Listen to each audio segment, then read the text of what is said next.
Video और इसमें हम लोग अपने कोर्स कोड 8610 का जो क्वेश्चन नंबर 4 है उसको डिस्कस करेंगे।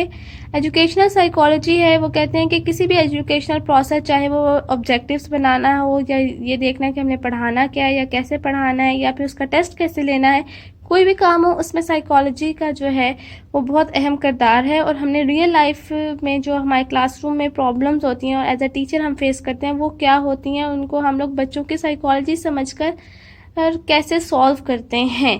अगर आप टीचर नहीं भी हैं तो आप स्टूडेंट तो रह ही चुके होंगे और स्टूडेंट्स को भी काफ़ी अच्छी तरह अंदाज़ा हो जाता है कि कब कौन सा टीचर किस स्टूडेंट की साइकोलॉजी के हिसाब से उसको जो है साइकी के हिसाब से जो है उसको डील कर रहा है।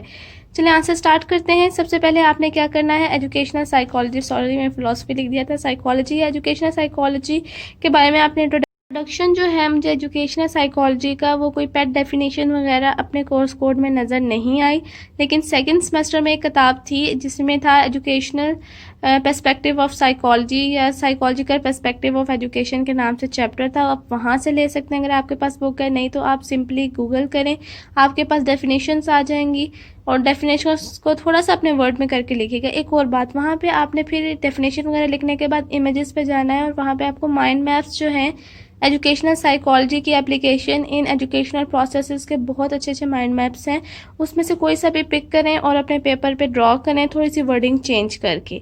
उसके बाद फिर हम लोग देखते हैं कि roots of psychology in education system के साइकोलॉजी जो है उसकी जड़ें कैसे एजुकेशन सिस्टम में फैली हुई हैं, उसके बारे में आपने पहले 4-5 लाइनें लिख देनी है कि साइकोलॉजी है ही माइंड के बारे में या सीखने के बारे में, और ये मतलब दोनों है ही, learning is all about psychology you can say in one way.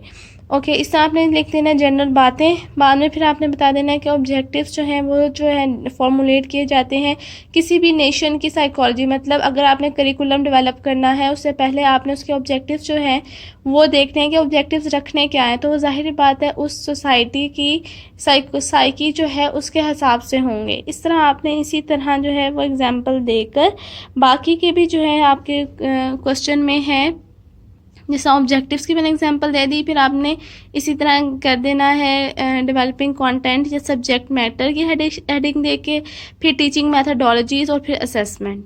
ये आपका जनरल इंट्रोडक्शन आ जाएगा कि एजुकेशन जो है वो इन चारों बातों से रिलेटेड कैसे है, और यहाँ पे आपने जनरल से एग्जाम्पल्स दे देनी है जैसे मैंने भी आपको एक ऑब्जेक्टिव्स के बारे में बताई। फिर आपके पास है रियल क्लासरूम एग्जाम्पल्स जो हैं वो क्या हैं एज अ टीचर, क्योंकि सवाल में है कि एज ए स्कूल टीचर आपके लिए एजुकेशनल साइकोलॉजी को समझना और उसके हिसाब से उसे अप्लाई करना अपनी क्लास में बहुत ज़रूरी है।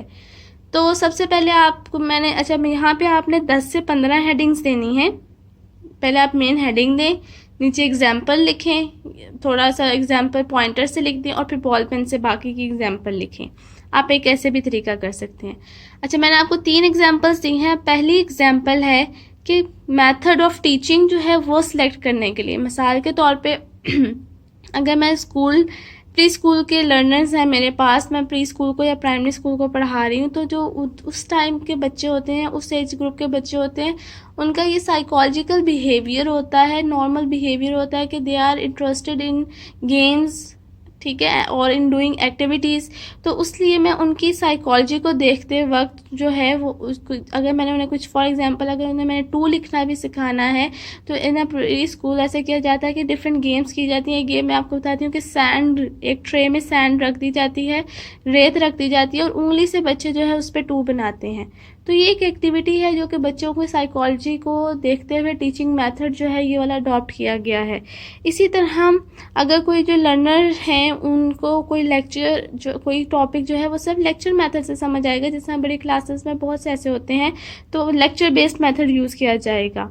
इसी तरह असेसमेंट की अगर हम एग्जांपल ले लें तो क्वालिटेटिव असेसमेंट हो या क्वांटिटेटिव असेसमेंट हो, उसको भी डिज़ाइन करते वक्त हमें साइकोलॉजिकल जो इम्पैक्ट है या एस्पेक्ट्स हैं हमारे लर्नर्स के या जिन्हें आप स्टूडेंट्स कह लें उनको जहन में रखना पड़ता है।